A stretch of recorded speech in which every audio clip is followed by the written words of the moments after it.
Barbara Black. Wasila, how many people are we supposed to have? Just tell me. Besides Andre. Hi, how are you?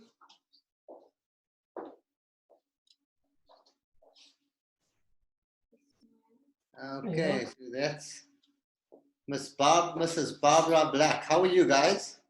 Yeah, we're fine. But it's John who's doing the flying. Okay, no problem. How are you, John? Over to me.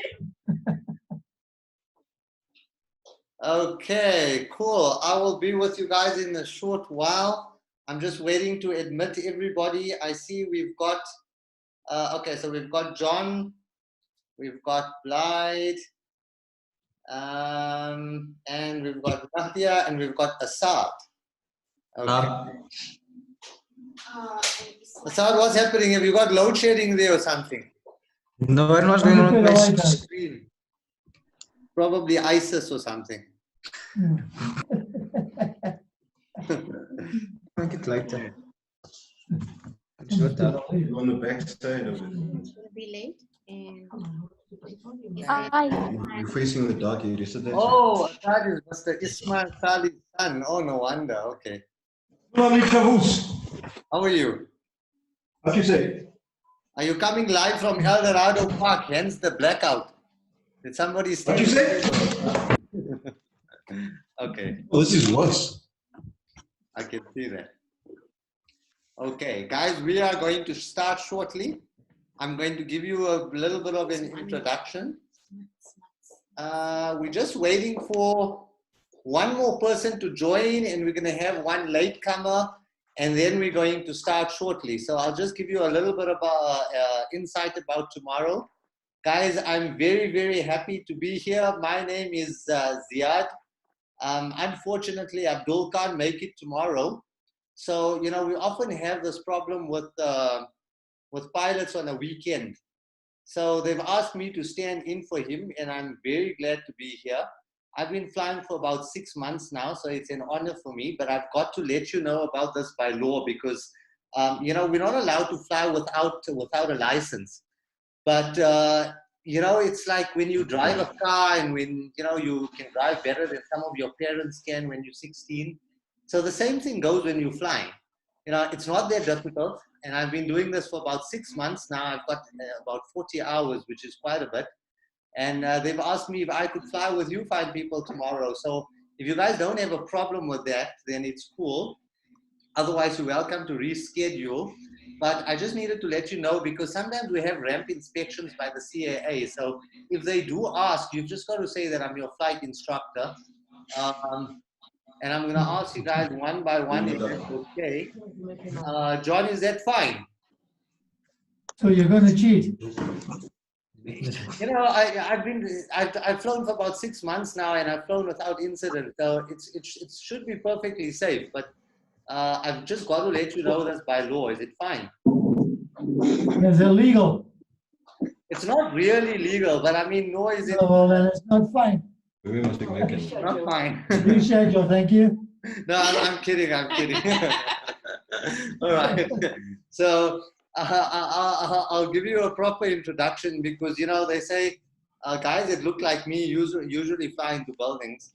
So I'll give you a little bit of introduction just to put yourself at ease.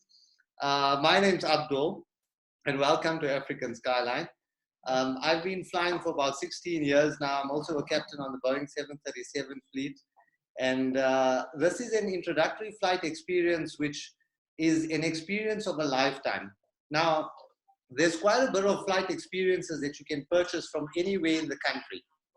But the flight experience that you're about to do is completely unique in the sense that it's the only experience in South Africa, and I'm pretty sure in the rest of the world, where I've attempted to put somebody in a flying seat to fly this aeroplane from takeoff right up until landing throughout all critical stages of flight completely by yourselves.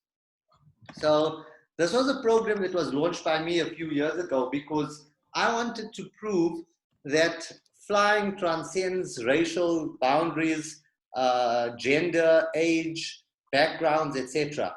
And I wanted to prove that with quality training, anybody could fly an aeroplane completely by themselves on the first day throughout all critical stages of flight. And that is the difference between this introductory flight and every other introductory flight.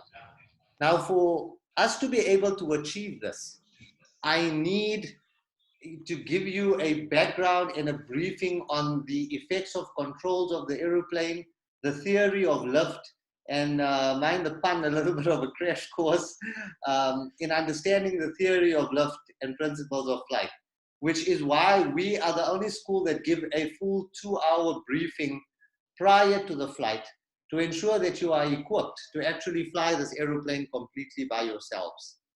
So with that being said, we can get started. But before I begin the lecture, I'd like to get a little bit of background about each of you, because, you know, sometimes we have engineers in the class and people from very intellectual backgrounds, and I need to know how little to speak then, because I often get caught out.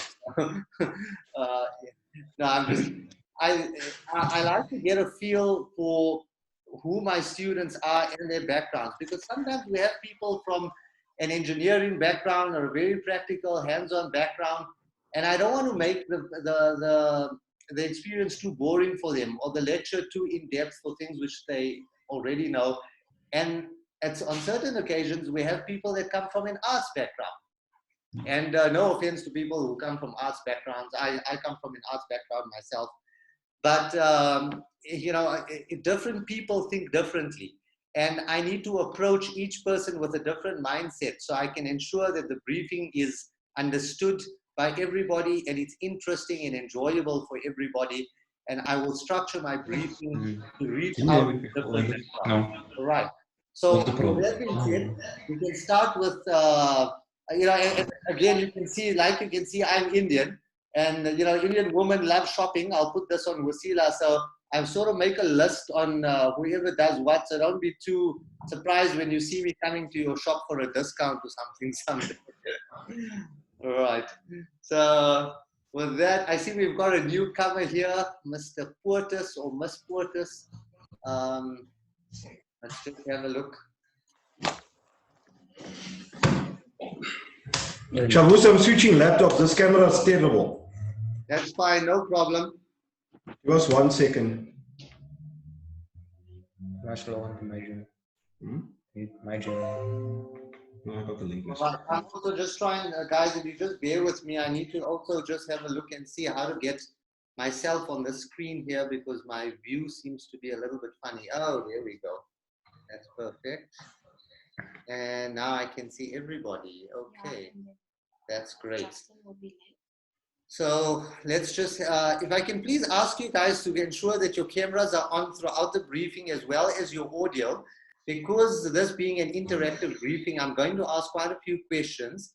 And for that, I need to have with you guys as well. All right, so we've got Salome. Hello, Salome. Seems like Salome can't hear me. Salome, can you hear me?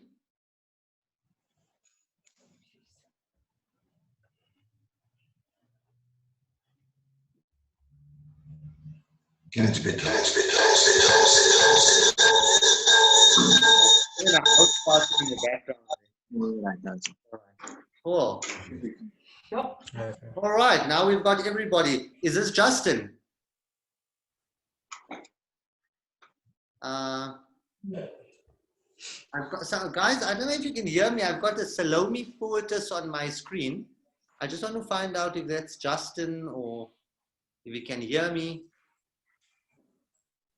Seems like he's frozen there. I know it's really cold out there today, guys, but I mean, you can try and warm your laptops up again. John, can you hear me? Yes. Okay, great. Blyde, can you hear me there? Yes, I can. Okay, great, awesome.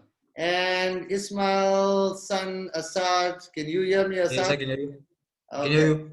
Assad, this is payback time because your dad was my teacher in school. The only difference is he had a stick there, and I've got to brief you across the Zoom thing. So you're lucky. Otherwise, I'd get my back. All right. Cool. Hello, Mahdia. How are you? Mohammed is there? Hello, I'm fine. Okay. So guys, before I begin, I'm going to ask each of you to just give me a brief background. And what I'd like to know is basically, what were your favorite subjects at school? What were your hobbies? What you currently do? And what are your favorite hobbies at the moment? All right. So it's not like, no, this is Alcoholics Anonymous. My name is John. It's just a little bit about yourself so I can structure this briefing. So John, we can start with you. Oh, John. Yeah, sorry. No problem. You want to tell us a little bit about yourself, John? Retired. I'm 80 years old. Like gardening, mucking around the house, DIY. Plenty of things to occupy myself. Lovely. And what did you do before you were retired, John? What were your favorite subjects? Sorry? Construction. Construction. Okay. So you were very practical, hands-on kind of guy. Yes. All right. Like most guys, we're boring. Okay, cool. Blyde? Hi, everyone.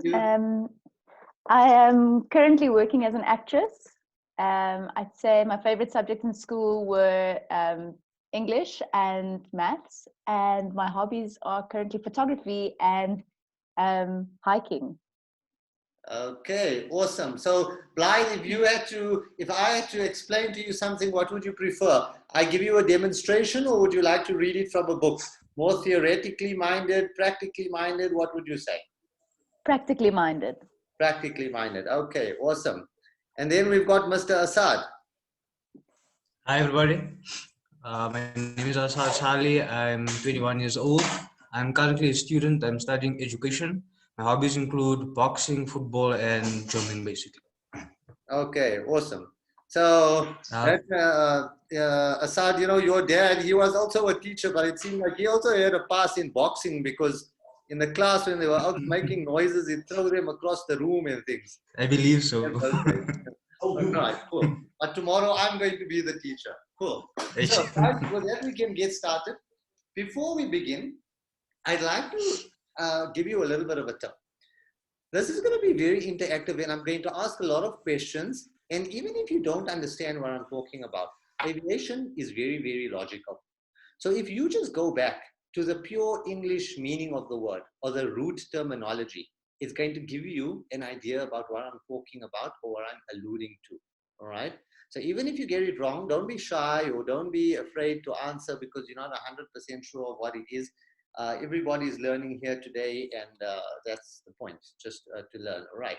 But that's the tip. Try and think back to the pure English root terminology, and that will give you an idea of what we're talking about in terms of aviation. All right. Cool. And for guys where your partners bought this for you, you guys are very lucky if it's birthdays or anniversaries. I usually get a box of chocolates, so you can thank your partners for this. All right, cool. So,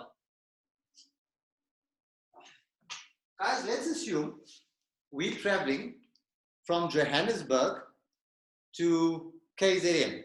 All right. I see our newcomer is back on here with his Galaxy S10. Hello. Okay, he's gone off again. All right, he must be in one of those bad areas where they constantly steal cables. All right. So, guys, let's assume we're traveling from Johannesburg to KZN. I'm traveling in my vehicle, and you people are traveling in an aeroplane. What is the key difference in the two modes of travel?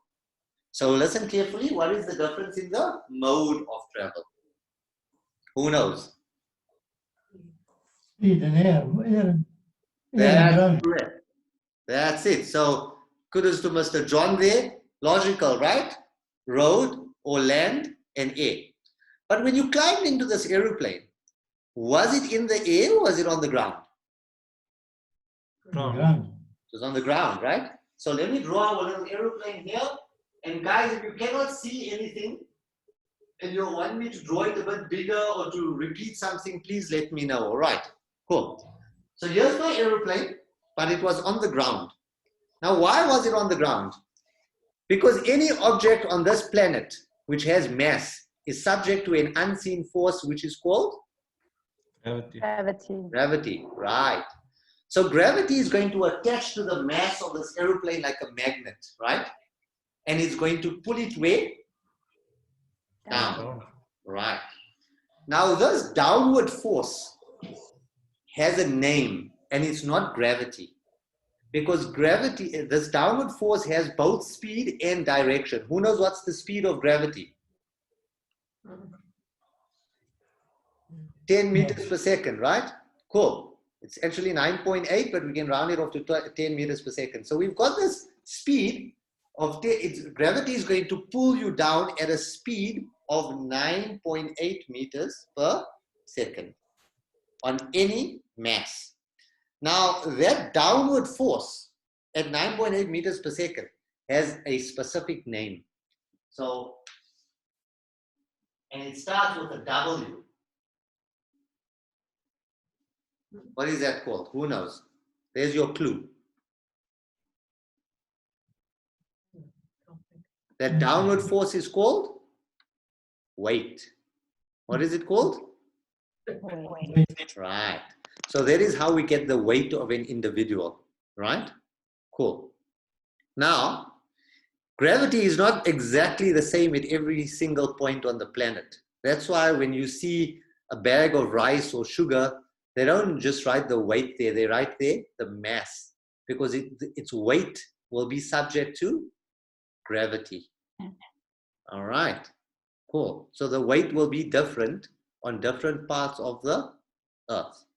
All right, that's why scales need to be calibrated all the time. Cool. But now we need to get this aeroplane into the air, am I correct? So to get it into the air, we need to apply an equal but opposite force. Am I correct? So that opposite force, if you look at what I'm doing to this little model aeroplane, what am I doing to it? That's correct. So I need to generate a force in an opposite direction, which we call lift.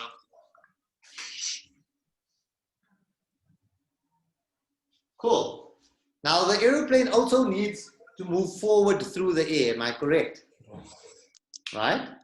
So the forward force is called, who knows what the forward force is called? It starts with a T. Thrust. That's it. Lovely. So the forward force is called thrust. Thrust. Right.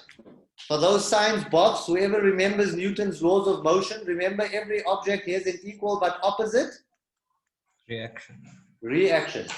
The guys that are married will also realize this. All right. Every force has an equal but opposite reaction. So the opposite force to thrust, who knows what that force is called? The backward force acting on the aeroplane. Friction. Friction's got something to do with it, but it's not called friction. So I'm not allowed to help, am I? no, you're not allowed to help. All right. So think of it this way. Who's got kids here? Okay, Ismail, I know your kids are like this. I see your posts all the time. They're making you bankrupt. But anyway, you know when you're in a shopping mall and you've got a little baby there and you going in one direction and they see the toy store, so they do this to you, they grab you and they do that, taking you in the opposite direction. What are they doing to you? Starts with a D. It's dragging you. That's it, they're dragging you.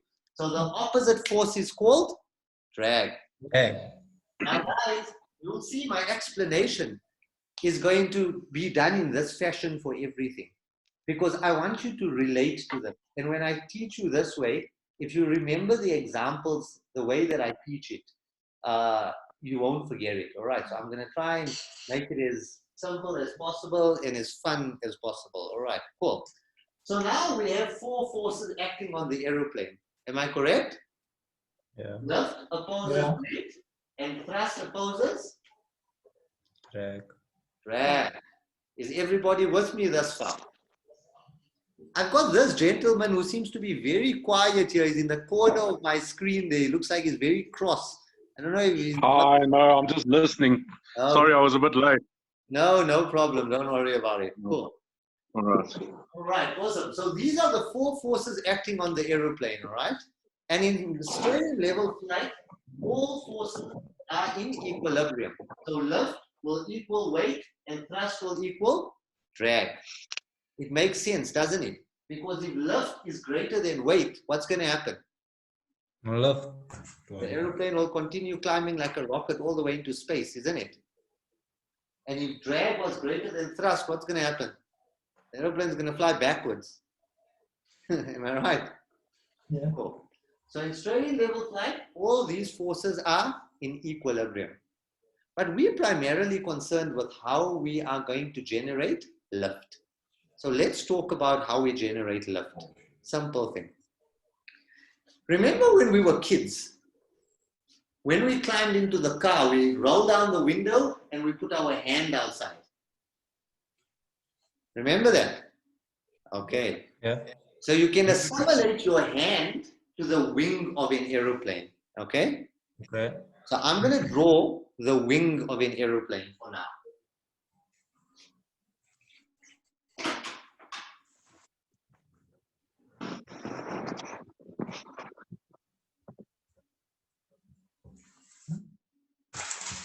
Guys, mind my drawings. It was never my strong point at school.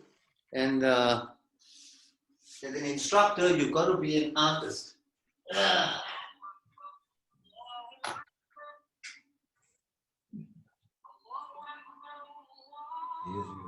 Okay, cool. Does that look more or less like a wing to you guys?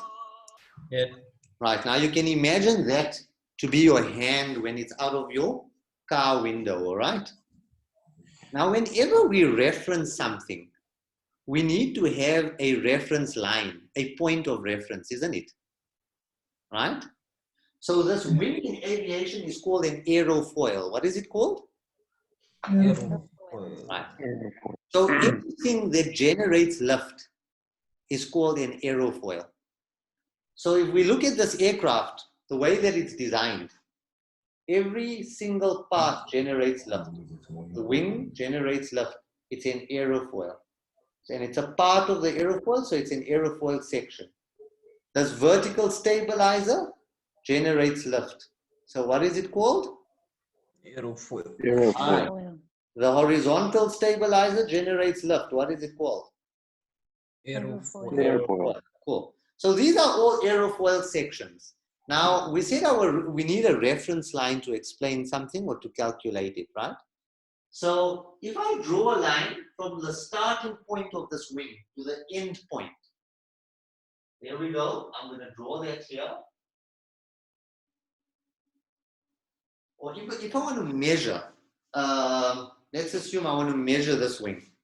I need to take a chord from one end to the other. Am I correct? Yes. Okay. So what do I use to measure? A chord, isn't it? Right. So the front of this wing, because it's in front and it's the edge, it's called the leading edge. What is it called? The leading Leading edge. So the entire frontal section is the leading edge of the wing. And if the front is the leading edge, what do you think the rear section will be called? Aft edge. Well, it's a good guess, just the wrong word. So it's a trailing edge. This is the trailing edge. Trailing edge, yeah. Right. So the imaginary line joining the leading edge to the trailing edge is called the chord line. What is it called? Chord line. Chord line. And why is it called a chord line? Because we use a chord to measure something. Am I correct? All right, cool. So now, let's assume you put your hand outside. Now your dad's vehicle is stationary. It hasn't started moving yet, okay? And if he hasn't started moving yet, and it's a very hot day, boiling outside, not a breath of wind, will you feel something on your hand? No. Nothing, right? Because there's not a breath of wind and the vehicle is stationary. Stationary, yeah. However, there is something around your hand, isn't it? Air. That's correct. We've got air. So that air is made up of two different forms of energy. Even though you can't really feel it, there is some of the air particles which are moving and some which are stationary. Right. So together, those two different forms of energy make up your total air pressure. Because this air is all around you. Just like it's around you in your room right now, it's around the wing of an aeroplane, it's around your hand when you put it out of the vehicle, right? So if I put 10 bricks on your head right now, will you feel it? Yes. If I put another 10 bricks, will there be more? Will you feel something extra? Yes. So what are you feeling? You are feeling pressure, isn't it? Atmospheric pressure. Right. So around you at any given moment in time, you know, this guy got away here, this Mr. McLaughlin, it looks like, from McLaughlin Innovation here. He's the engineer. He's going to catch me out today. Okay, cool. So you've got a whole lot of pressure around you, isn't it? Now that pressure is made up of two different forms. We said the air that is moving and the air that is stationary. Now this is very important that you understand correctly, okay? The air that is moving, because it moves, we call it dynamic. What do we call it? Dynamic. Right. So it's dynamic pressure. Dynamic pressure. Then, so it's like, you know, when the politicians, we call them dynamic. Why? Because they change all the time. They can think on their, all right? I think Blyde might be one of them here, seeing she's an actress, so she can change all the time. One day she's the good girl, the next day she's the villain. Okay, so that is dynamic, right? Dynamic is something that can change. Then you have a different type of pressure where the air is stationary. Who knows what the stationary air is called? What pressure is that? Static. Static, that's correct. So you've got dynamic pressure plus your static pressure. The formula coming. Oh. Right. And that, the dynamic plus the static, gives you your total air pressure. Okay? But I'm not going to write total air pressure. I'm going to write K. What does K stand for? Who knows what the K stands for? Energy. No. The K stands for a constant. Right? K is the constant. Why? So what does that mean? It means that the two pressures added together gives you one number. And that total number will not change. It means that if the dynamic pressure increases, the static pressure will have to decrease. And if the static pressure increases, the dynamic pressure has to Increase. Because we want the total pressure to remain the same. So on this planet, we cannot create pressure, right? Unless you're a really good Sangoma or something, I don't know, all right? We don't have Sangomas here today, no. Okay, cool. Maybe we have priests. This Muhammad Hussain looks like he's got a huge beard there. All right, cool. So pressure cannot be created. It can only be, or energy cannot be created or destroyed. Remember that. Energy cannot be created or destroyed. It can only be transferred. All right. That's called the law of conservation. For those of you who remember your physical science. Okay, cool. All right. So, why am I explaining that? How does that apply to flying? I'll show you now.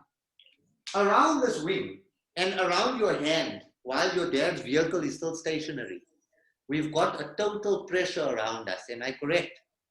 Yeah. So let's assume the pressure above is 20. What will the pressure below your hand be? 20. 20 as well. What will be the pressure ahead? 20. So the pressure all around you is 20. If the pressure where you're sitting now is different outside to what it is inside, let's assume can your pressure outside be much greater than what it is in your house? Can it? Sure. Not really. Mm-hmm. If there's a big difference, your walls will cave in. Think about it. If your pressure is greater inside your house, what's going to happen? Vacuum. The walls will Explode. explode outwards, isn't it? Yeah. Right. So your pressure is usually constant, right? The only differing in a specific area, obviously. All right. Now you can have slightly different pressures by 1 or 2 millibars. That's not a big thing. In fact, less than that as well. So if we want this wing to go up, or you want your hand to start to rise, what do you want above your hand? Do you want a low pressure or do you want a high pressure? Low pressure. You want a low Low pressure. pressure. That's it. That's why guys have mistresses, isn't it? Because you always go from a high pressure to the low pressure. All right. I see all your wives are around. That's why you guys are not answering. But anyway, we know what's the story. Okay, cool. So anything will move from a high pressure area to a low pressure Low area. pressure area. Right.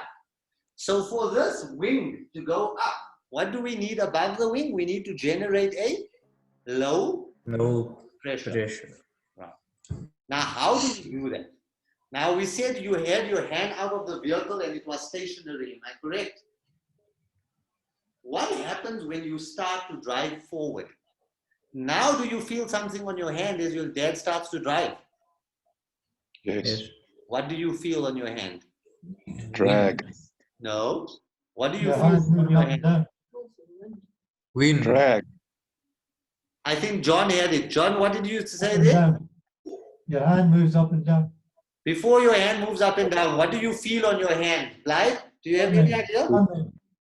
The Resistance. thrust, you feel wind, resistance. You feel the yeah. wind, you feel the air, right? Cool. Because that air was around you anyway. Even if it was stationary, it was static, it's still there, isn't it? But now you're going through it. So now you're going to feel it, isn't it? Now, where do you feel this air? Do you feel it on the front of your hand as you drive forward, on the side, or on the back? Where do you feel it? The All back. over, I guess. Sorry? All over. Okay, we didn't get your name, Mr. Galaxy. What's your name? Justin. Justin. Okay, Justin, you arrived late. Okay, so you say all over, right? Blyde, what do you say? Where will you feel this airflow? On the front of your hand, on the back, on the side? I'd say strongest in the front. At the front. Okay, great. Asad, what do you say? At the back. You say at the back. Yeah. Asad, there's no hope for you. Where would you feel it? On the front. Right. Right. Oh. Cool. Right. If we turn the vehicle around 180 degrees and drive in the opposite direction, where will you feel it now? Same place. The front. Still on the front, isn't it? Yes. Great. So what can you say? You can't really tell which direction. All you can say that the direction of the airflow is relative to your direction of travel. Am I correct? Yes. Right? And it will always be opposite and parallel. So let's draw it in.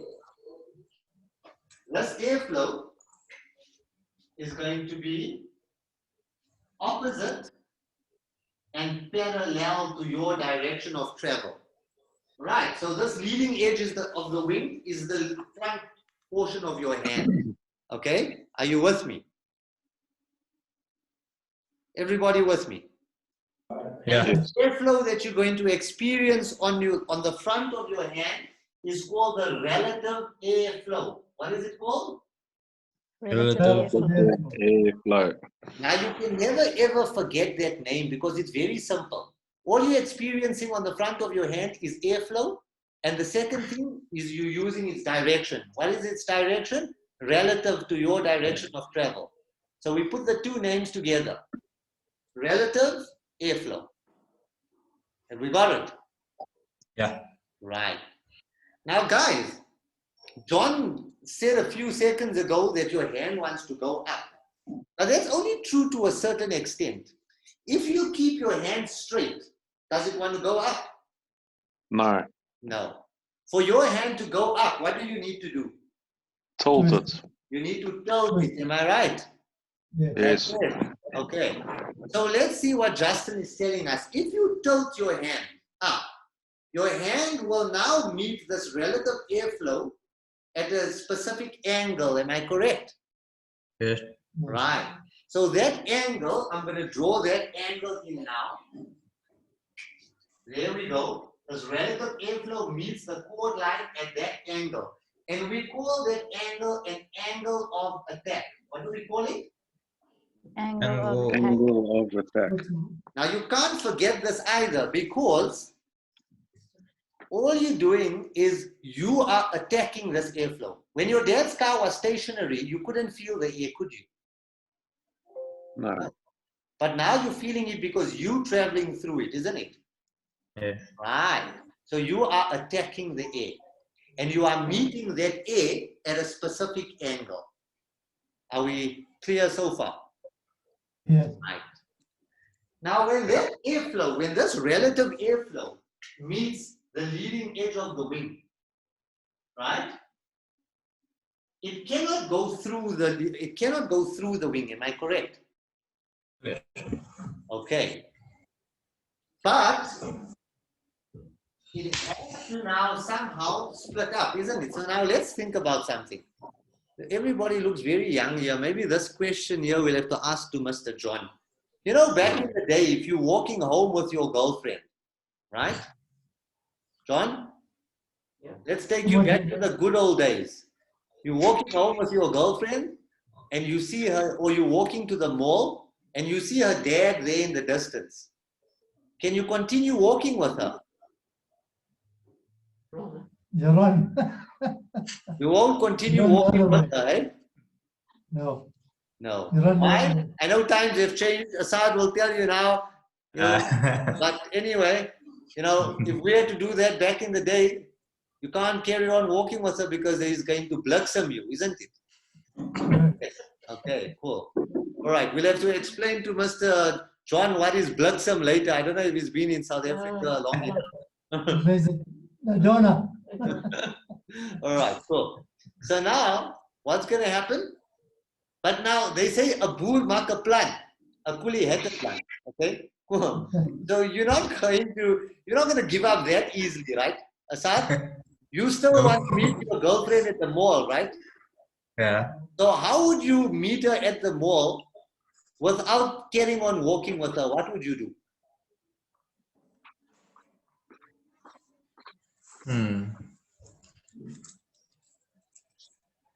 Change your tack. What would you do? Me? Anybody? Who knows? Your tack. Change your what? Okay, I can't hear John very well, but I'll tell you what I'll do, because I said a coolie had a plan and it doesn't look like we have any boers here. So anyway, what are we going to do? We are going to, I would split up. I'd give her one route and I would take another route and say, I'll meet you at the mall at 10 o'clock. How does that sound? Good. Sounds great. Okay, cool. So we're splitting up here and we need to meet up here at the mall, okay? Right. And here's two routes, route A and route B. Now guys, I want you to look at my drawing very carefully and listen to my question as well properly. If you're the perfect gentleman, which route would you give her? Route A or route B? Route A. There's route A and here's route B. Which route would you give her? Route B. Route B. Why would you give her route B, Blyde? It's shorter. That's it. Route B is shorter. See? Blyde's picked that up. Great. Women will always pick up the shortcuts. All right, cool. But you know, the problem is, Blyde, if you give her the shorter route, will I make it there in time? No, you won't. I'm never going to make it there at the same time because I've got a greater distance to travel. And you know, the problem with Indian girls is that if there's an oak with a Ferrari there and I'm not there in time, you think I'm going to find her there. I better make sure my wife is not around here. Get myself into trouble today here. All right, cool. So, if you need to meet her there in time, what are you going to have to do?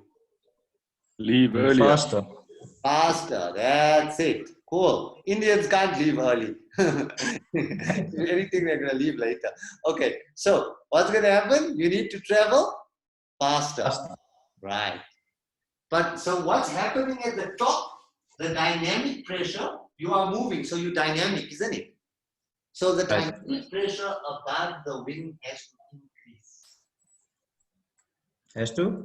Increase. Because it has to go faster. The air has to speed up. Increase. Right. Am I correct? Yeah. Right. So if that air above speeds up, the dynamic pressure increased above the wing. Because you've got dynamic pressure above and you've got dynamic below. But the dynamic pressure above has to increase. It has to go faster. Because it's got a greater distance to travel, isn't it? Right. So if the dynamic pressure increases, what's going to happen to the static pressure? Lower. That's it. Because we said the dynamic plus static is equal to a constant. So the static pressure has to reduce. Yes. And we said that what happens? Guys always move from the area of low pressure, high pressure to low pressure, isn't it? Wife to the mistress. Cool. So where do you think this wing is going to move? To A or to B? To A. A, because the static pressure at A is lower. Oh. So what have we just done? We have just generated Left. And that is why when you increase the angle of your hand, it wants to move up. Does that make sense? Yes. Yes. See how simple is it? If you keep your hand straight, it's not going to go anywhere. If you increase the angle of attack, the airflow above your hand has to speed up to meet the airflow below. Yeah. So what happens is the dynamic pressure above increases, the static pressure reduces, and therefore your hand goes up into the area of lower pressure. And we all got it. yes. And that is simply how lift is generated. Is it complicated? Not at all. Now, I'm going to carry this across to the, what's it called? To the lift formula. All right. So let's look at it. Who bakes here? Who cooks here? All right, Blyde cooks. Whenever we bake a cake or make something, we need a whole lot of ingredients, right? Blyde? So our cake is going to be lift. What is it called? Left. Okay. So lift is equal to,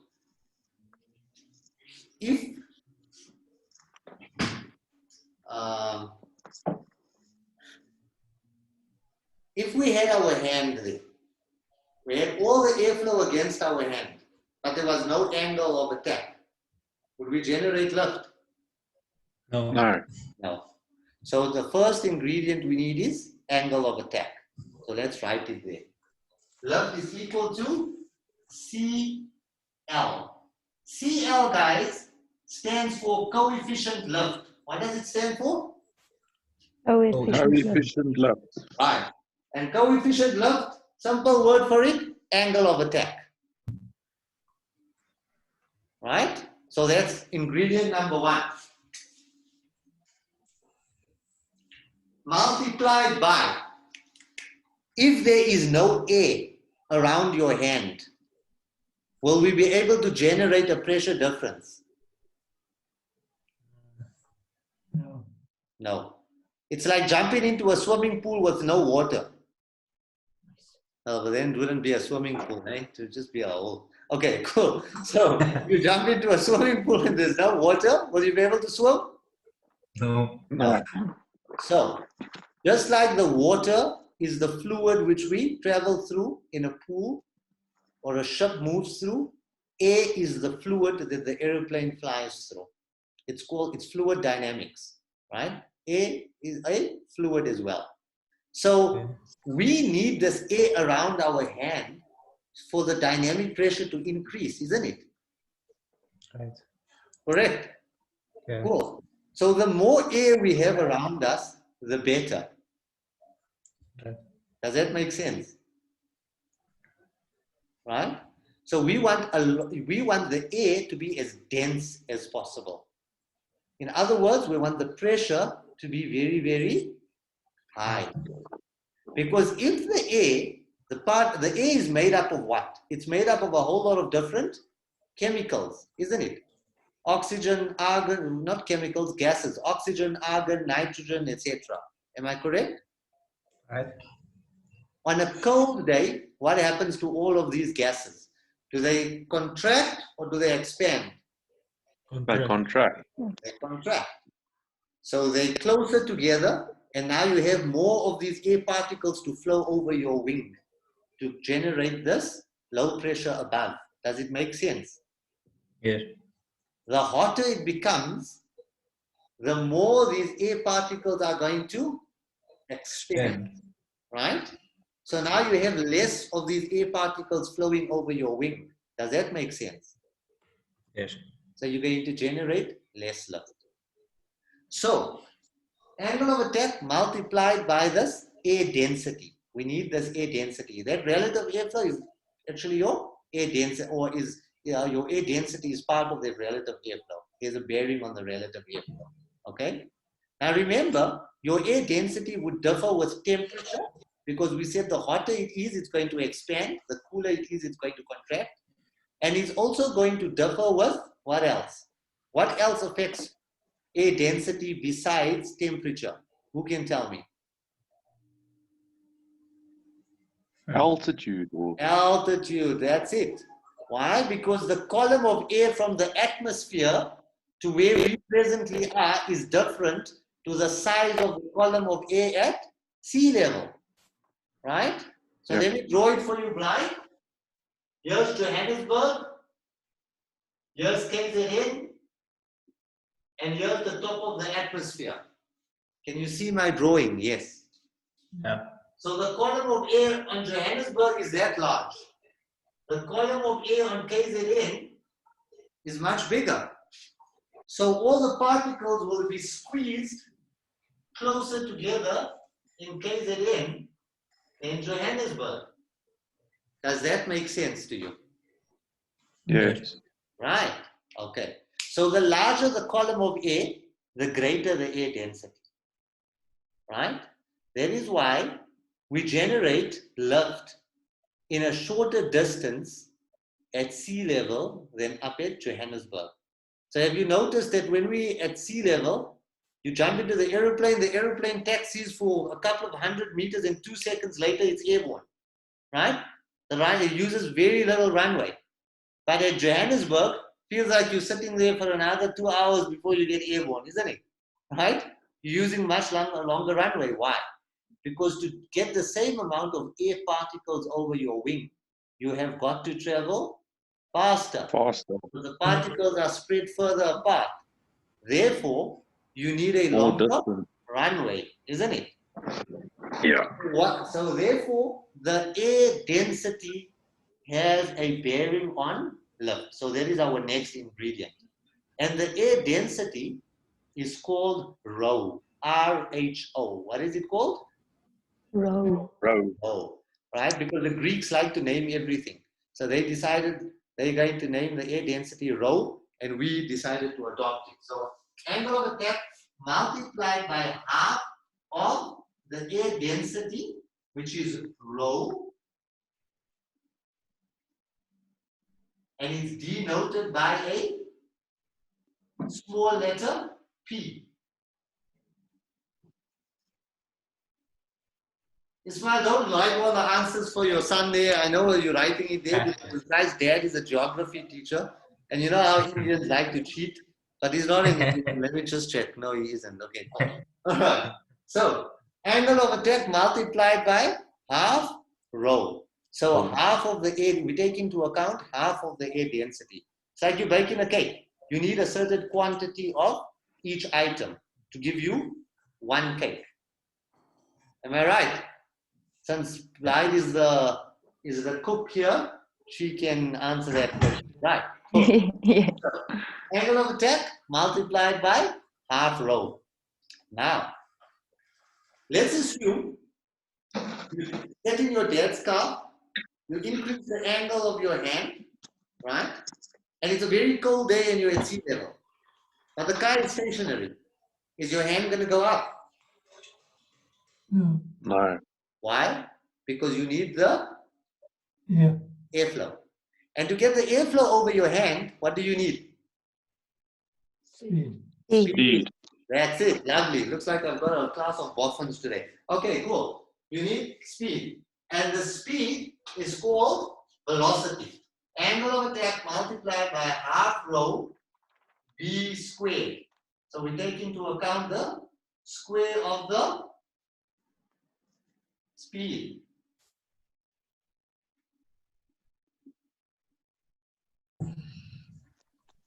Right. So half rho v squared. And where is all of this happening around?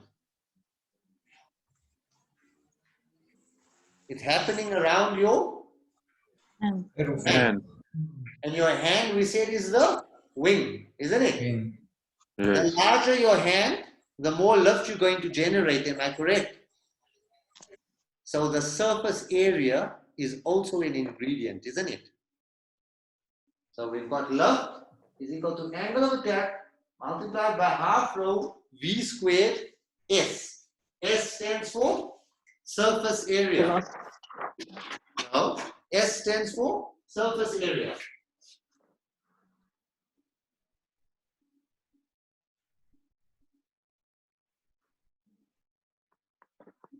Okay. So how many factors do we have here? We've got one, angle of attack, half rho, velocity squared, and surface area. How many ingredients do we have for this cake? 4. 4. I'm going to do a little experiment. Jane, Janet, Peter, Paul. How many men, how many women? 2 men, 2 women. Right, what were their names? Jane, Janet, Peter, Paul. Lovely. How long did it take you to memorize that? Quickly. 2 seconds. 2 seconds. 4 names, 4 people, 2 seconds. Same thing with lift. Lift has 4 ingredients. Angle of attack, half rho v squared s. Angle of attack, half rho v squared s. Right. How long must it take you to memorize the 4 ingredients? 2 seconds. 2 seconds. If you understand this formula, you can fly a 747. If you don't understand that, you'll never fly anything. Your entire flying career is based on this one formula. And I'll show you now how simple it is and how important it is and how it works with regards to flying. You see, when we're flying an aeroplane, we don't physically go and calculate all of this. It's the principle that we're worried about. So to give you an example, and I want you to pay attention closely. Let's assume we are flying at 8,000 feet. How many feet? 8,000. 8,000. And we're flying at 100 knots. How fast? 100 knots. Right. Now you see this lift is made up of these 4 ingredients multiplied by each other. So if any of these ingredients increase, what's going to happen to your product? Hold on. It's going to increase, isn't it? Right? You double the recipe, you're going to get a bigger cake, Yes. isn't it? Yeah. Right. For the guys that are married here, Justin, double the recipe, you get more kids. Right, cool. So, all right, cool. The guys' wives are going to murder me tomorrow. All right, cool. So, you're flying at 8,000 feet, 100 knots. If I ask you to slow down to 80 knots, Asad, what are you going to do? What are you going to reduce here? Are you going to slow down? What would you change? The formula. Reduce the formula. Hello?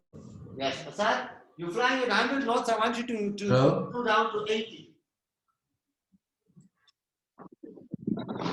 What are you going to reduce in the formula? Speed. Speed. Throttle. That's it. You're going to use a throttle to reduce your velocity. Am I right? Cool. Yeah. So now you've reduced your speed and your speed is down to 80. Great. Is that the end of it, or do you see another problem coming now?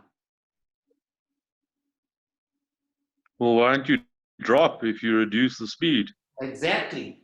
Because you've reduced your ingredient, what's going to happen to your product? Going to get less. Right. So are you still going to maintain 8,000 feet?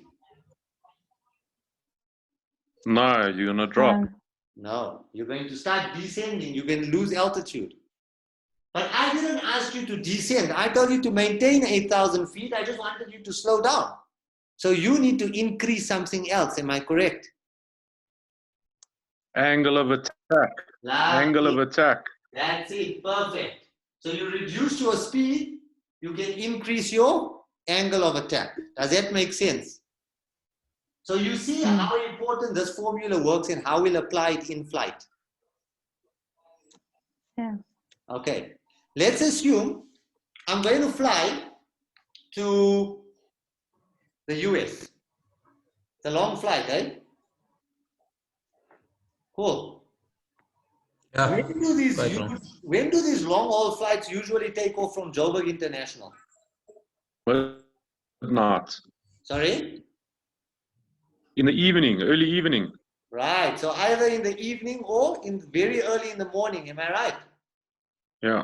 Why? Because let's say we're going to India. You see, with Indians that go to India, when Indians travel, they usually travel with the entire houses. Have you seen that at the airport? Okay, cool. So now they have a problem now because the lift is very, very high. You need a lot of lift, isn't it? Right, because lift is, weight is going to increase. So now lift must also increase. See that on my drawing there? Okay, cool. So now they've packed their whole house, pots and pans and everything. Now they have another problem. They never ever arrive on time, isn't it? You weren't supposed to say, yes, Justin, I'm recording this. Okay, cool. So now, what's going to happen? They never ever arrive on time. So the flight's supposed to take off at 8 o'clock. They're sitting there, they're crying, they're hugging everybody. So now, it's now 12, midday. What happens at midday? It gets hotter, I suppose. It's much hotter. That's it. It gets hotter. So what's going to happen to this row, the air density? When it gets hotter, is the density going to increase or decrease? Decrease. Decrease. The density is going to decrease because the particles are getting heated up, they're expanding. So the air density is reduced. So now we already need lots of lift, and now the density is reduced. So now we're going to get even less lift, isn't it? Less lift. Right. Yes. So now to make up for the additional lift, to make up for that decrease, for that increase in weight, the decrease in density, what do we have to change here now? What do we need Speed. to increase? Right. So we need to go faster. Right. So now for the takeoff run, it's going to be much faster because now hotter to get the same amount of airflow, which we would have got at 8 o'clock in the morning, we now have to go another 10 knots faster. So we have to increase our speed. So now with takeoff speed, instead of 130 knots, becomes 140 knots. But now, if I look at the runway length at Joburg International with this heavily loaded 747, you think I'm going to be able to get to that 10 knots? Faster. No. Because before I get to that 10 knots, the runway is going to end. We can't make an infinitely long runway. So now... more attack. So now... More attack. Right. Well, you want me to increase the angle of attack? Sure, no problem. Let's see if we increase the angle of attack, what's going to happen. Need more surface area. If I increase my angle of attack, what's going to happen? My aeroplane is going to go slower, isn't it? Right. You need more surface area. Yes. Okay. So Ismail, Asad, you got it right there. Just hang on with it. Hold that thought. So if I increase the angle of attack, the airflow over the wing it's not going to be able to reach the trailing edge because the speed will slow down. It's like when you're running up a mountain. As the angle increases, your speed decreases because you're using more energy. The same thing with the aeroplane. On takeoff, it's at its slowest. Why? Because the angle of attack is high. So now it needs more energy. It's using up all the thrust, isn't it? So what happens is the airflow won't be able to get to the back of the wing and meet its partner there, and therefore it will break away from the surface. If it breaks away from the surface of the wing, what's going to happen? You won't be able to generate the pressure difference anymore, and the aeroplane's nose will drop. That's what is called a stall in flying. When we say the aircraft has stalled, we don't mean the engine has shut down. We mean the airflow has broken away from the surface of the wing. Does that make sense? Yes, sir. So now we cannot increase that angle of attack by raising the nose. But there's another way to increase the angle of attack. You see, on our wings here, on our aerofoil section, we have surfaces that move up and down. Have you Flaps. seen that? That's it. They're called flaps. So when you're landing, it looks like this wing is breaking apart, isn't it? So that is the flap. So what the flap does, and I'm going to erase this here if you guys are fine with that. Where's my eraser?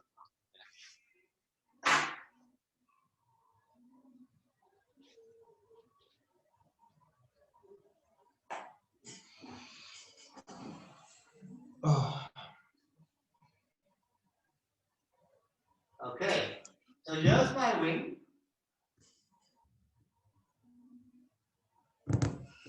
What is this called? Imaginary line from leading edge to trailing edge? Chord. Chord line, that's it. Opposite and parallel, what do I have? Relative airflow. That's it. And what is that going to form? Angle of attack. Angle of attack. So now I can generate lift, isn't it? Cool. Right.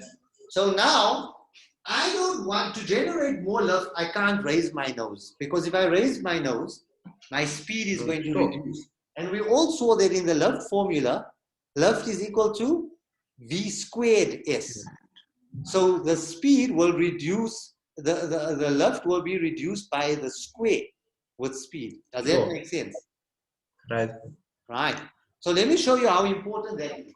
Let's assume lift is equal to only V squared. We're only looking at the V squared now, right? Velocity. So 1 is 2 squared. 4. So lift is equal to 4. Or let's make it 4 squared. Okay. So 1 is lift equal to now? 16. Right. Lift is equal to 16 because it's V squared. Am I right? Yes. If I have to half my velocity and I change my velocity to 2 instead, what will lift be equal to? 4. 4. So when I halve my speed, my lift reduces how many times? 4 times. 4 times. See, I only half my speed, but my lift reduced by 4 times because we use the square of the velocity for lift. So that is why the speed is the most important thing for an aeroplane's lift, because you need that airflow over the wing. That is why we cannot raise that angle of attack too high.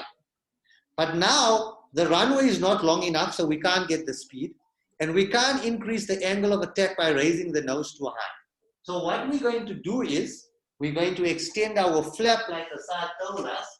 So the flap is surfaces that move down or up. So there we go. The flap goes down, it's extended. But now is the chord line the same? No. No, because we said the chord line is from leading edge to? Trailing edge. That's it. So now what happened? When we extended the flap, what happened to the angle of attack? Increased. It increased. Did we have to raise the nose? No. No. So we managed to increase angle of attack. Instead of raising the nose, we just extended the flap, and that increased our angle of attack. So we can have a higher angle of attack with a lower nose attitude. Therefore, we can keep the nose low and a higher forward speed. Does that make sense? Yes, sir. Okay. So flaps are also used for landing, but in landing, people think that we use it to slow down. It's not to slow down. It's meant to be able to reduce the speed as far as possible, but still maintain lift by increasing the angle of attack to generate that required lift. So we're generating lift using angle of attack instead of speed, but we're keeping the nose down. So even the nose points down so we can descend, we can still see the runway, but have a high angle of attack to generate lift. Does that make sense? Right.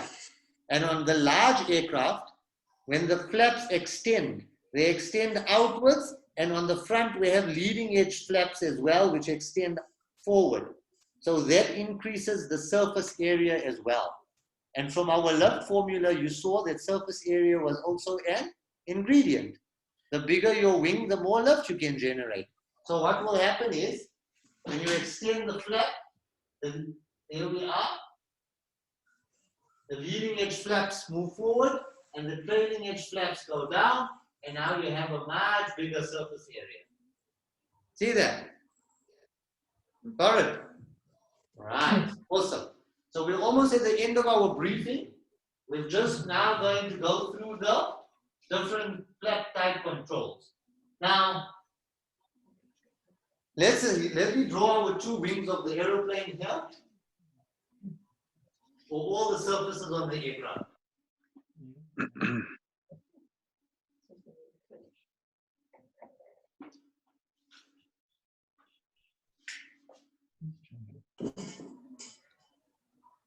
That's my left wing.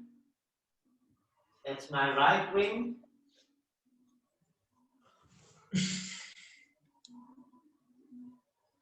That's my vertical stabilizer. And you know what? I should have drawn it here. Sorry, guys. No problem, sir.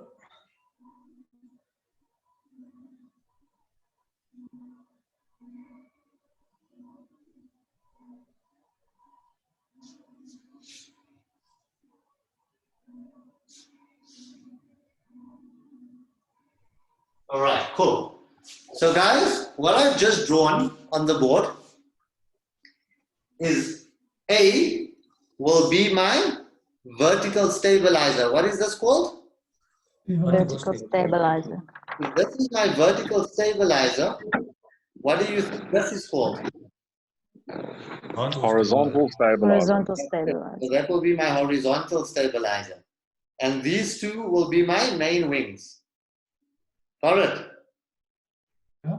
Do they all have a leading edge? Yes. Yes. They all have a trailing edge? Yes. So what is it going to form?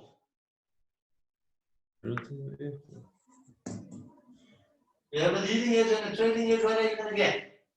Chords. Chords. Right. Opposite and parallel, what am I going to get? Airflow. That's it. What is it called? Relative airflow.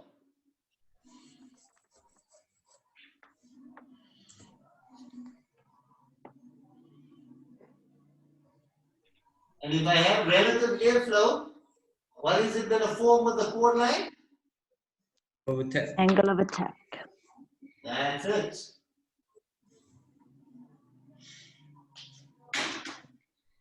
And if I have an angle of attack, what am I going to generate? Left. Very good. Cool. Now, guys, the aeroplane is on the runway. I need to get this airflow over the wings, isn't it? So what am I going to do? I need to generate speed. How am I going to generate speed? I have something in my aeroplane. It's called a throttle. What is it called? Throttle. A throttle. Who said thrust lever? Okay. Okay, so it's either called a throttle or a thrust lever. Right. The younger cabin crew like to call it a thrust lever. Okay, cool.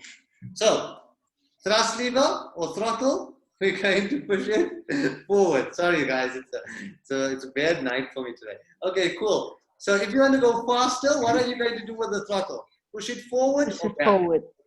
Forward. Remember what you guys just said. You guys all said forward. Now, I kid you not, guys. When I'm in the cockpit and when we taxi, and I tell people to slow down, they push the throttle forward. I wonder where they got their driver's license from. I said, but yesterday you told me you're going to go slower, you bring it back. How can you push it forward? So it sounds simple. Please do not make this mistake with me tomorrow.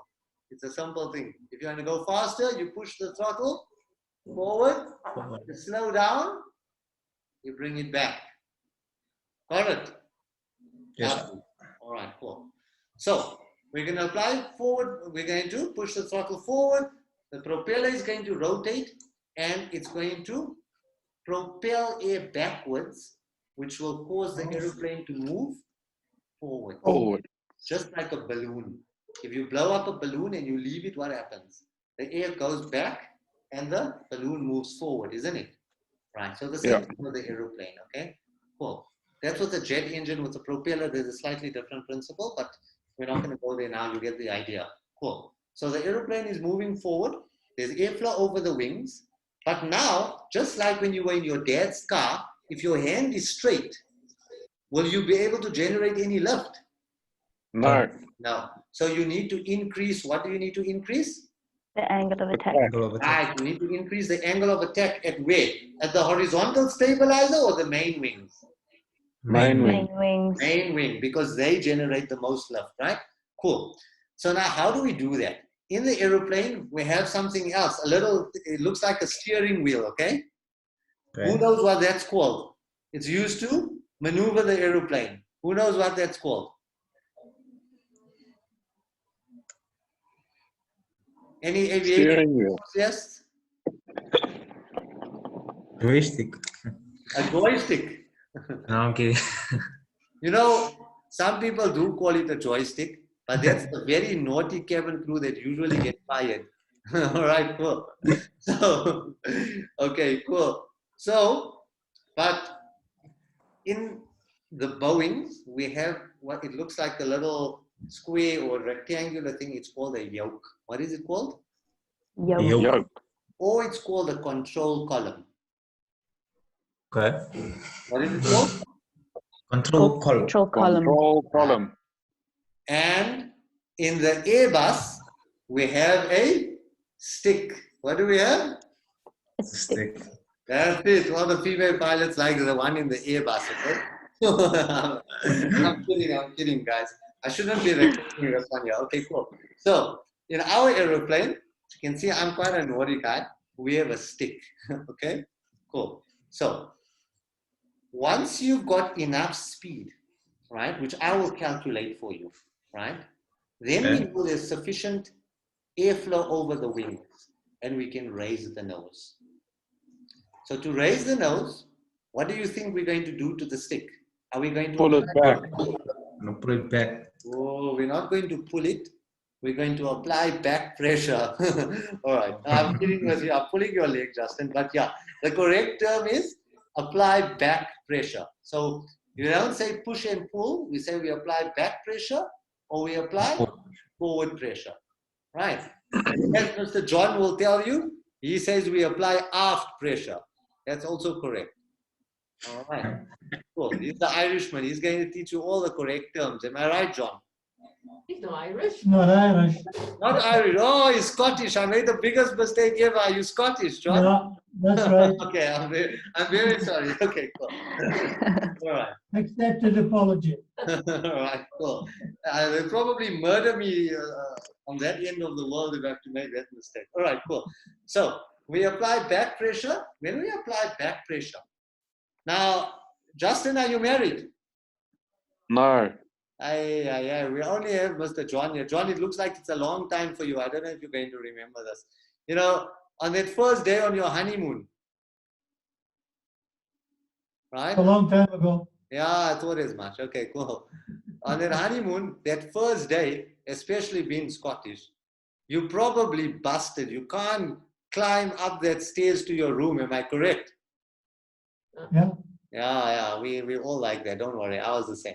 Cool. So you, and it wasn't from drinking. All right, cool. So you can't climb up the stairs to get to your room. Asad, don't worry, you got a few years to go. This is a bit of X-rated for you. All right, cool. So what do you need to do? How are you going to get up to your room if you can't climb up the stairs? What would be the alternative? Crawling. You worse than the Scots. Okay, John, how would you get up to your room? Lift. That's correct. You're going to use the lift. And what's the correct term for a lift? An elevator. Elevator. Elevator. Lovely. So guys, I'm teaching it to you this way because this way you're never going to forget it. So on the horizontal stabilizer, there is also something that moves up and down. And what is that called? An elevator. Right. Because it generates lift, it takes you up and down. We're going to call it the elevator. Elevator. So when we move the stick aft, on the elevator, here's the elevator. The elevator is a piece on the horizontal stabilizer, okay? So I'm going to draw that in black. Cool. So the stick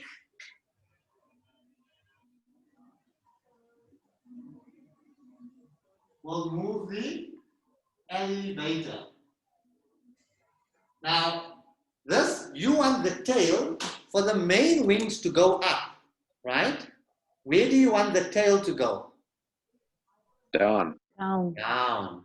So if you want the tail to go down, what do you want below this horizontal stabilizer and this elevator? Do you want a high pressure or do you want a low pressure?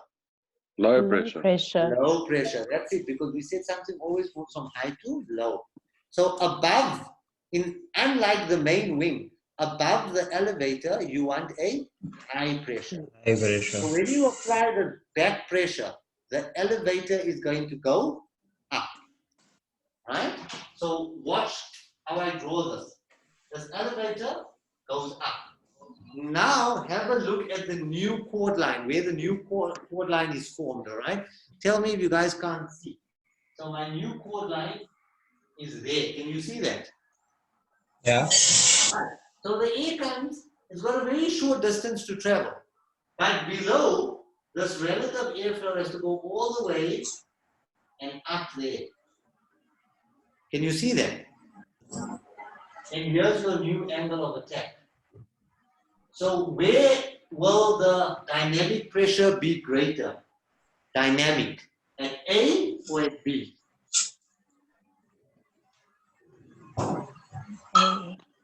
A. No. Remember, where's the greater distance? At A or at B? B. The greater distance is at B. So the moving air will have to speed up where? At A or at B? B. At B. At B. So the dynamic pressure is greater at B. Therefore, the static pressure at B will be low. So the tail will now move down. And just like a seesaw, if the tail moves down, the nose is going to move up. Right. So the stick moves the elevator and then generated a motion of this nose moving up or down. And what do we call that motion? It starts with a P. Who knows what it's called? Okay? Think about it like this. When you're on a ship, on a cruise, what does the boat do? Pitch and roll. Yes, it pitches. roll. That's it. It pitches, right? So the word is called pitch. So to remember this and never to forget it, Remember, in cricket, what does the bowler do with the ball? Pitches. He pitches it. Why? Because it goes down and it goes up, right? When we're drinking out of this container, or we need to pour a whole lot of liquid from a container into our glass or tumbler, we call that container a pitcher. Pitcher. Right. Because that motion is called pitch. So the elevator generated pitch. So this is the crux of today's briefing, because this is the primary effects of controls.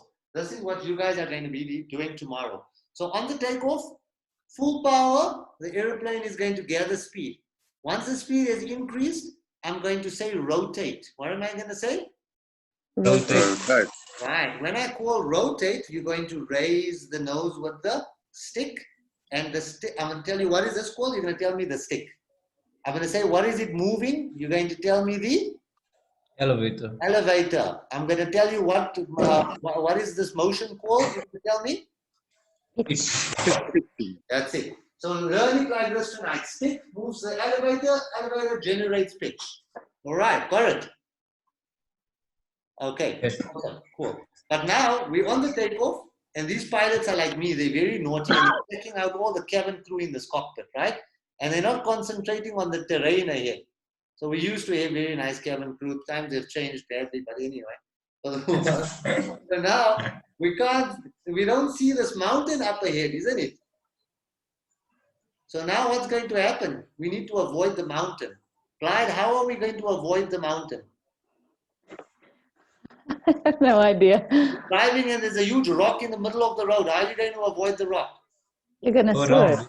Right, you're going to turn, right? Okay. So to turn, what do you think we're going to use to turn? What control? Steering The wheel. stick. That's it. Who said the stick? Me, the stick.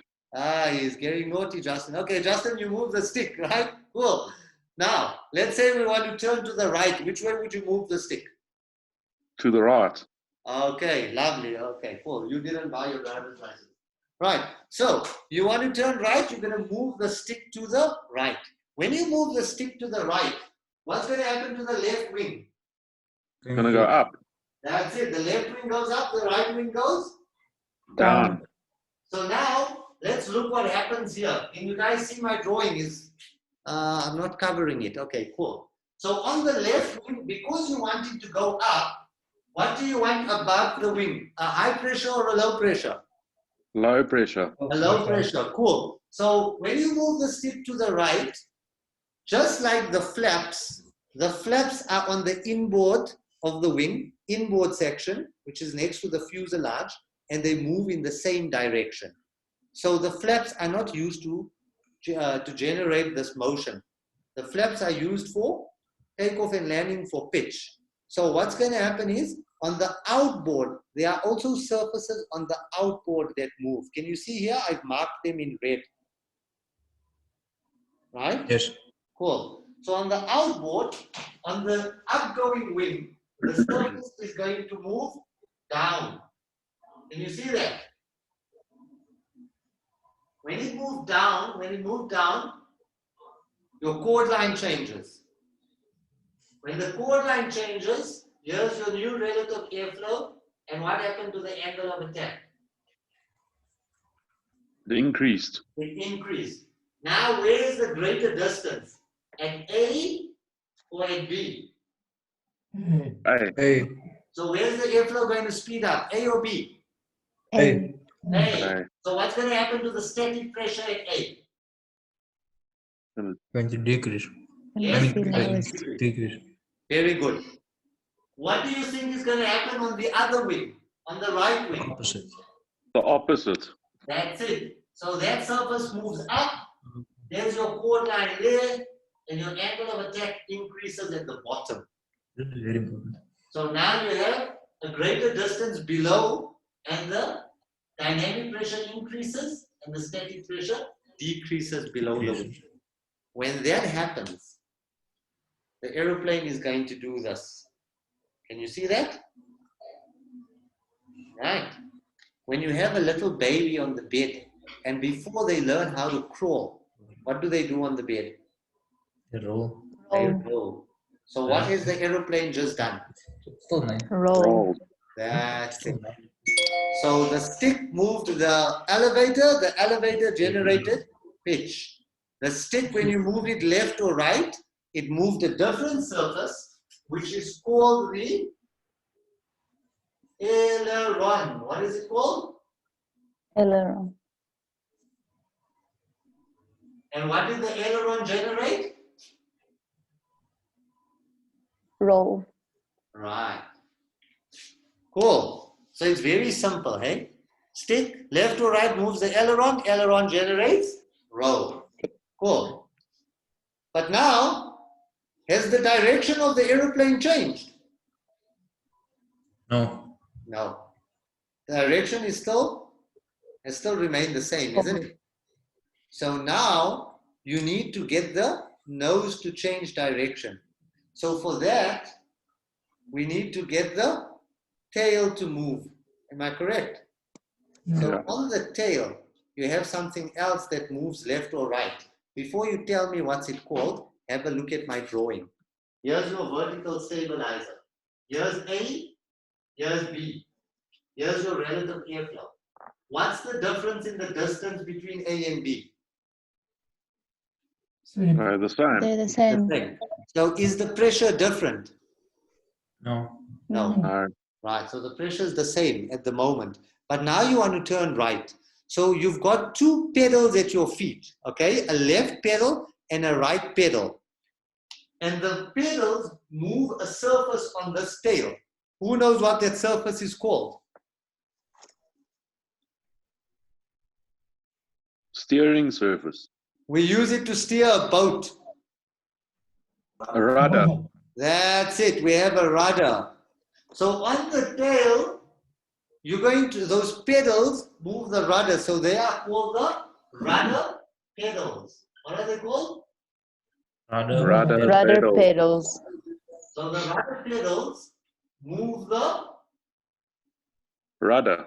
Rudder. right. So we wanted to turn right, isn't it? So which pedal are we going to press? Right. Right. Right. So when we press the right rudder pedal, the rudder moves to the right. There is your new code line. And what am I just drawing in there? Can't see that. What did I draw here? Your angle of attack. The relative airflow, which gives me the Angle of attack. angle of attack. So now is the distance at A and B the same? No. No. Where's the greater distance? At A or at B? B. At A. A. Sorry. A. Yeah. So Okay. where's the dynamic pressure going to increase? Yeah. At B. Dynamic pressure. Hey. A. At A, remember Blyde, we said the dynamic pressure Yes. is the airflow that is moving faster, right? So the dynamic pressure will increase at A, and it will, what will it do to the static pressure? Lower. That's it, so it will cause the static pressure to drop. So where will this whole tail section move? To A or to B? Is the pressure? We said The pressure is there. something always moves to the area of Lower. Lower pressure. Highest. where's the low pressure. Hey, isn't That's it. No. So this whole tail is going to move to A. And if the tail moves to A, where will the nose move? To B.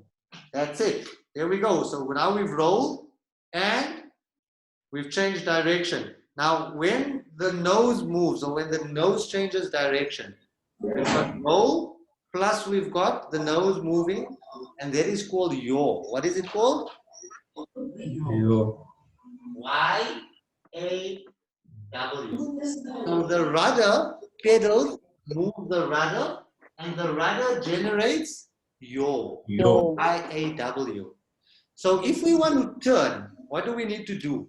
We need to apply aileron as well as Yo. rudder, which gives us yaw. You're quite correct, but we're applying aileron and rudder, right? Give us, so we're going to roll and yaw, plus a balance turn. Does it make sense?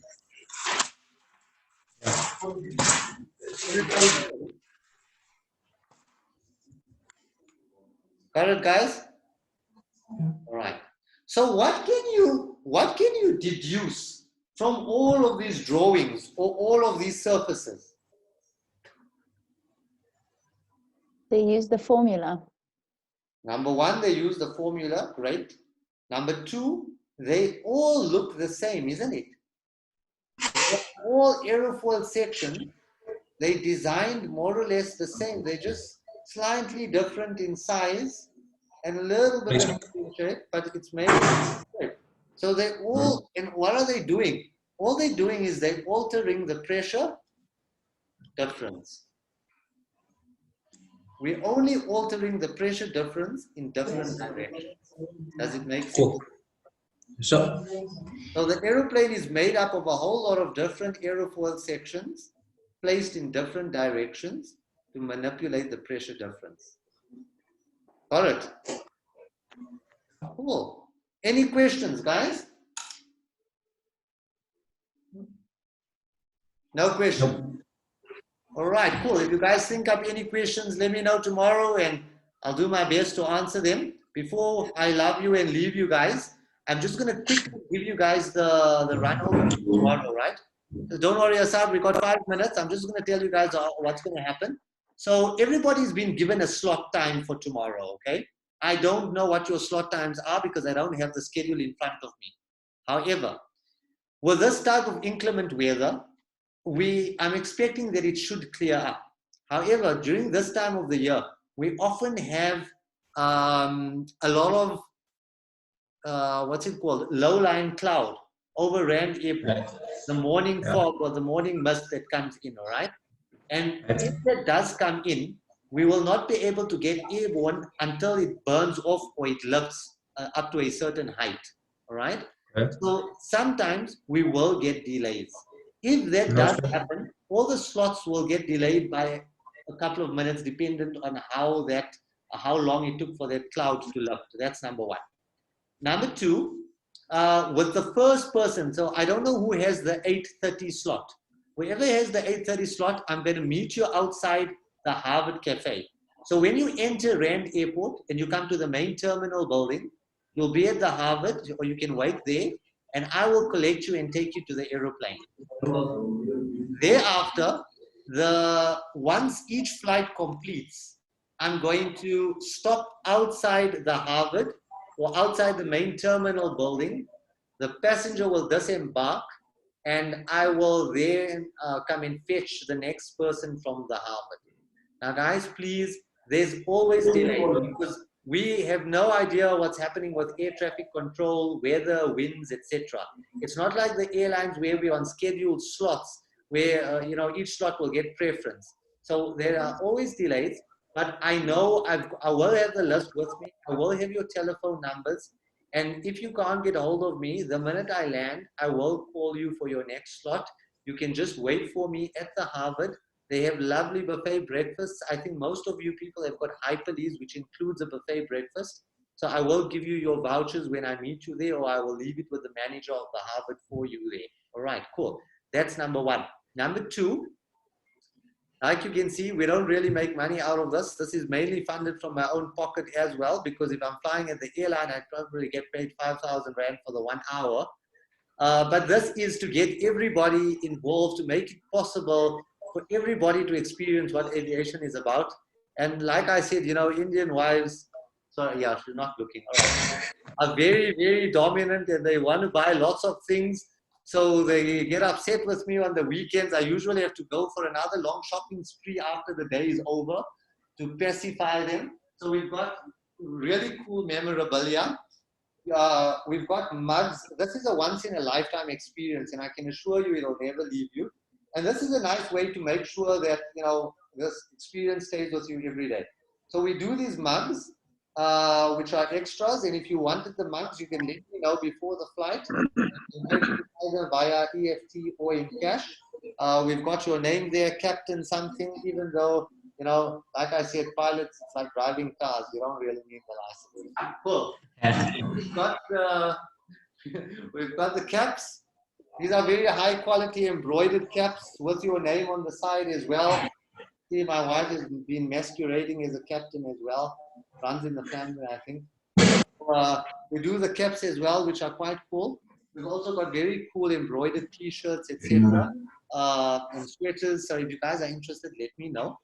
We do a GoPro video, which is an edited video. We don't make any money out of it. It's done in a movie style format, etc., which looks quite cool. So that's 200. And if you wanted to take a passenger on board, we charge 400 Rand per passenger. And it's also weight dependent. So, you know, if you count for two, then your passenger is half. I'm kidding, guys. All right, but let me know beforehand if you're going to take a passenger, because I need to plan the fuel and the weight and balance before. So yeah, just you can drop me a message or let me know now. So I'll just plan my fuel calculations for tomorrow and not take on too much. All right, otherwise you won't be able to take your passenger. So with that, I hope you have a lovely evening. You guys have been a wonderful audience.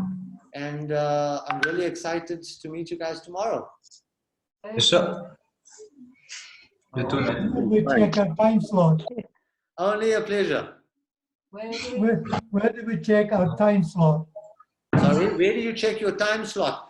Yes. I'm not sure if you made your reservation with Wasila or if it was your partner, but they would have given it to your partner. I can check for you quickly if you wanted to. Do you want me to check? Please, please. Okay. Do you know what is your time slot, Justin? Yeah, 12:30. Okay, cool. So hopefully we should, if the weather is very bad and we've got to cancel completely, I will try and call you before 12:30 and let you know, because you've got a late slot. Let me just quickly have a look at John's time slot here.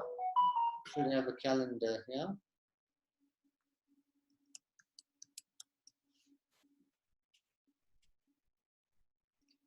John, where about are you coming from? Randburg. Randburg, okay.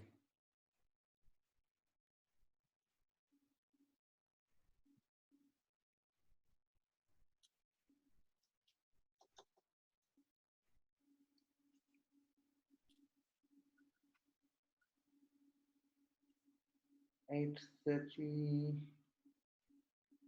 Chantilly Hiles, Andre van der Kerk. Okay, he's not there. 9:30 is Ismail. 10:30 is Barbara. Your slot is at about between 10 and 10:30, John? 10 and 10:30. That's it. Okay, thank you. No problem, John. Only a pleasure. Justin, Yes. you've got a 12:30 slot. I'm just having a look here. Andre, he cannot make it. Do you want an 8:30 slot?